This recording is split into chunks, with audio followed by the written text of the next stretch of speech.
Les préparatifs pour la présidentielle de 2020 vont montrer en Côte d'Ivoire. Le président Alassane Ouattara a appelé à la transformation en un parti unifié de la coalition au pouvoir. Objectif, désigner un candidat unique. Le président Ibrahim Boubacar Keïta est candidat à la prochaine élection présidentielle au Mali. Plusieurs centaines de sympathisants du président ont assisté à un rassemblement de son parti à Bamako pour annoncer la nouvelle. En Sierra Leone, les populations étaient dans la rue pour un nettoyage national décrété par le nouveau président Julius Maada Bio. Il s'agit d'une mobilisation civique qui doit avoir lieu tous les derniers samedis du mois. Bonjour à chacun, bonjour à tous et bienvenue dans cette édition que nous ouvrons par la Côte d'Ivoire où les préparatifs pour la présidentielle de 2020 vont bon train. Le président Alassane Ouattara a appelé à cet effet à la transformation en un parti unifié de la coalition au pouvoir. L'objectif ici est de parvenir à désigner un candidat unique pour cette présidentielle de 2020. Reportage. Le parti du président ivoirien Alassane Ouattara, le RDR, était samedi en congrès extraordinaire. Il était question de voter pour la formation d'un grand parti unifié avec ses alliés au pouvoir. Mais le premier magistrat de Côte d'Ivoire veut une primaire avant la présidentielle de 2020. La transformation en un parti unifié de la coalition au pouvoir, rassemblement des oufouettistes pour la démocratie et la paix, ne fait forcément pas l'unanimité. Un des points d'achoppement est justement l'investiture du candidat à la présidentielle 2020. Une partie des membres du PDCI estime que cette investiture revient de droit à leur formation puisqu'ils ont soutenu celle du RDR à 2 reprises.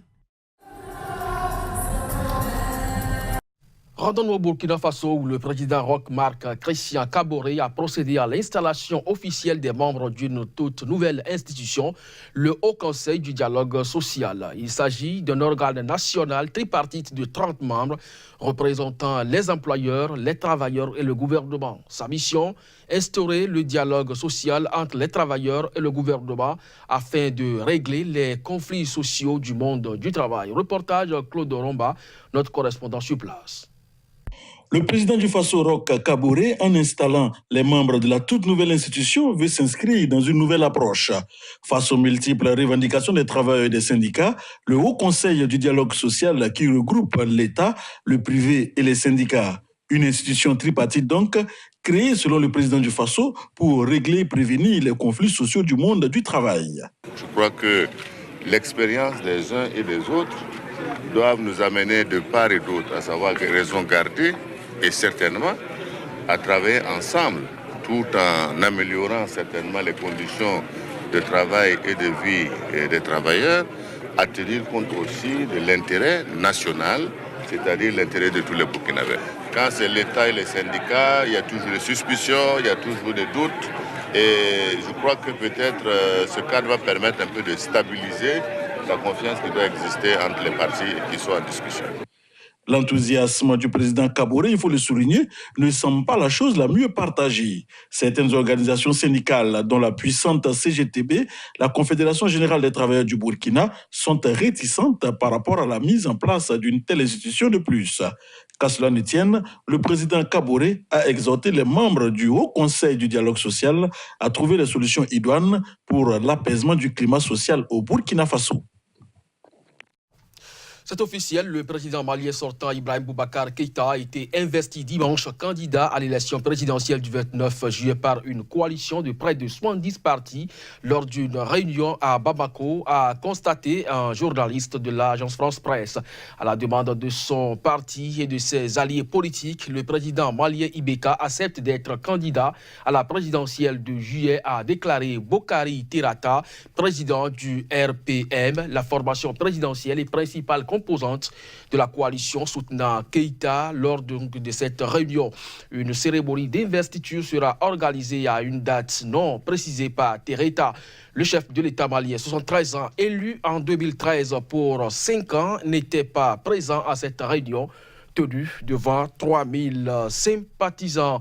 Toujours au Mali, des soldats maliens sont arrivés vendredi soir à Kidal, dans le nord du Mali, pour participer à des patrouilles mixtes avec des combattants de l'ex-rébellion et des groupes armés pro-gouvernementaux, une première depuis 2014. En effet, l'armée malienne n'avait pas repris pied à Kidal depuis des combats en mai 2014 qui s'étaient soldés par sa lourde défaite face aux rebelles qui depuis contrôlent cette ville. Reportage. L'arrivée de soldats maliens à Kidal a lieu après la visite en mars dernier du Premier ministre Soumaïla Boubèye Maïga dans cette localité où l'État malien était absent depuis 2014. Selon une source militaire malienne qui n'a pas précisé le nombre de soldats sur place, ce détachement de l'armée malienne est arrivé pour participer au mécanisme opérationnel de coordination. Rappelons que ce mécanisme opérationnel de coordination, composé de militaires de l'armée régulière et des combattants des groupes armés pro-gouvernementaux et des ex-rebelles, a pour objectif le retour de la paix dans le nord du pays. Son objectif, en prélude au désarmement, est d'instaurer la confiance entre l'armée malienne et les groupes armés impliqués dans le processus de paix, mais aussi de rassurer les populations. Les soldats maliens arrivés à Kidal sont basés dans le sud de cette localité. Ils vont participer à des patrouilles mixtes avec des combattants de l'ex-rébellion à dominante Touareg et ceux des groupes armés pro-gouvernementaux. Les patrouilles mixtes, faut-il le rappeler, sont censées préfigurer la refonte d'une armée malienne unitaire.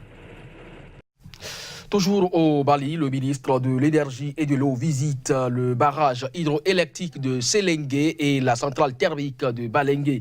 Par cette visite, le ministre Malik Al-Ousseini veut s'assurer de l'état de fonctionnalité des centrales en cette période de forte demande. Reportage. C'est par la centrale hydroélectrique de Séléngué que le ministre Malik Al-Ousseini a commencé sa visite. Le barrage de Séléngué est situé à 140 km au sud-ouest de Bamako. C'est un ouvrage à but multiple et les principaux objectifs assignés à cet ouvrage sont entre autres la production de l'énergie, la régularisation du niveau du fleuve Niger et l'aménagement d'un potentiel irrigable d'environ 1200 hectares de terres fertiles à aval immédiat du barrage. Face à une pluviométrie déficitaire et à une demande de plus en plus forte en cette période de canicule, Malik Al-Ousseini est venu voir l'état du barrage de Séléngué. Aujourd'hui, la gestion a permis d'assurer la cote aujourd'hui au-dessus de 340. La centrale dispose d'un parc de 47 000 kW comme puissance installée, composé de 4 groupes de 11 750 kW chacun, avec une puissance exploitable de 32 750 kW. Cette limitation de puissance est due au fait que la révision décennale de 3 groupes n'est toujours pas effectuée. En effet, l'État malien a contracté un prêt de 28 milliards de francs CFA auprès de la Banque ouest-africaine de développement pour la réhabilitation de certains ouvrages. Le ministre est venu se rendre compte du respect des consignes de gestion. Nous avons constaté que les premières actions sont en route et que c'est une première visite et que nous allons suivre étroitement la mise en œuvre donc, de ce tableau de bord pour que cette période de pointe, vous savez, qui va être marquée par les élections générales, notamment l'élection présidentielle en juillet, mais aussi le carême qui démarre vers mi-mai 2018 et aussi la Coupe du Monde. Dans la zone de Balengué, il a été constaté que certains exploitants utilisent des dragues. Des îlots s'élèvent dans le fleuve et entravent l'écoulement des eaux. Le ministre indique que des dispositions seront prises pour mettre fin à cette pratique.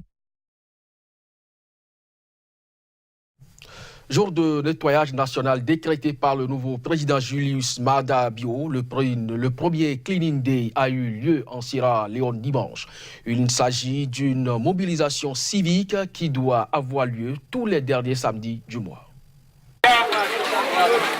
Collecte de tonnes d'ordures dans les rues et les bidonvilles de la capitale Freetown, tout un spectacle.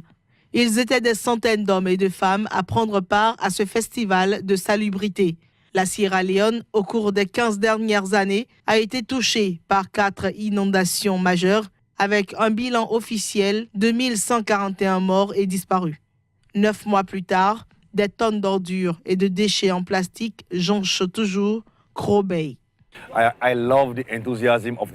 J'aime l'enthousiasme des gens. Ils veulent vraiment que leur environnement devienne propre. J'aime également le fait que tout le monde participe.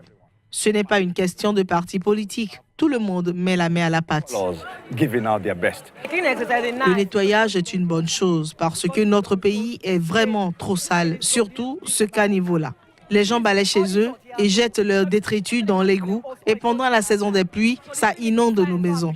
Après ce nettoyage, l'eau pourra s'écouler normalement jusqu'à la mer. Élu le 9 avril face aux candidats du parti au pouvoir sur un programme prônant la discipline, Maada Bio a entre autres rétabli au nom de la salubrité du pays le Cleaning Day. Pour sa première édition, le grand nettoyage qui devait durer 5 heures en a plutôt duré 7, tant les amas d'ordures étaient importants. Inauguration samedi à Dakar de la maison Ousmane Sow. Le joyau porte le nom du sculpteur sénégalais décédé fin 2016 et connu à travers le monde pour ses œuvres monumentales. Reportage. Le Sénégal a saisi l'occasion d'une manifestation internationale sur l'art africain contemporain pour rendre hommage à un de ses dignes fils. La maison Ousmane Sow, située à Yoff, en banlieue de Dakar, où le sculpteur a habité jusqu'à son décès en décembre 2016, a été ouverte samedi au grand public en présence de fans de l'art. Dans cette maison seront présentées, selon son entourage, les œuvres de l'artiste, série africaine, série en hommage aux grands hommes qui marquèrent sa vie, petite sculpture Nouba, œuvre inédite et œuvre inachevée. Il y avait une notion de continuité. C'est une maison qu'il a bâtie, qu'il a pensée, bâtie, décorée, puisque les sols que vous voyez sont recouverts de sa matière, les murs également. C'est comme un livre, cette maison aussi. C'est-à-dire que quelqu'un qui vient ici peut avoir une vision globale de l'œuvre d'Ousmane, du moins les séries africaines et les grands hommes. Ah mais c'est fabuleux, ça confirme justement mes convictions que c'est vraiment un orfèvre de l'art sculptural dans la mesure où ces sculptures majestueuses nous informent sur la culture mondiale, on va dire, et négro-africaine en particulier. L'inauguration de la maison Ousmane Sow a lieu en marge de l'édition 2018 de Dakar, lancée jeudi. Le Dakar, qui se tient jusqu'au 2 juin, est une occasion d'un hommage à cette grande figure du Sénégal dans le domaine de l'art. À quelques semaines d'un sommet bilatéral très attendu, Pyongyang monte au créneau et clarifie. En effet, la Corée du Nord a mis en garde dimanche les États-Unis contre toute provocation et nié par la même occasion avoir été acculé à la négociation par les pressions américaines. Reportage. La Corée du Nord veut mettre un terme aux diverses spéculations en cours quant à la rencontre d'envergure prévue dans quelques semaines entre Pyongyang et les États-Unis. Le ministère nord-coréen des Affaires étrangères, à travers la voix de son porte-parole, a mis en garde, affirmant que la venue de Pyongyang à la table de négociation n'est pas un signe de faiblesse. Cet état de choses n'est pas de nature à favoriser un bon déroulement du prochain dialogue tant attendu. Les États-Unis sont accusés de provoquer délibérément Pyongyang dans une tentative de plomber l'atmosphère de dialogue, d'après la Corée du Nord. Il faut dire que le président américain Donald Trump doit prochainement rencontrer pour la première fois le leader nord-coréen Kim Jong-un, quelques semaines après un sommet entre ce dernier et le président sud-coréen Moon Jae-in. Mais le porte-parole nord-coréen n'a pas mentionné le sommet entre les deux hommes. Après des années de tensions sur les programmes nucléaires et balistiques de la Corée du Nord, la péninsule est depuis le début de l'année le théâtre d'une spectaculaire détente entre les deux Corées qui sont toujours techniquement en guerre. Donald Trump avait affirmé fin avril que sa fermeté face à la Corée du Nord avait contribué à permettre le déblocage de la situation. C'est tout pour cette édition, mesdames, messieurs. Merci de nous avoir suivis. Très bonne semaine à chacun et à tous. Au revoir.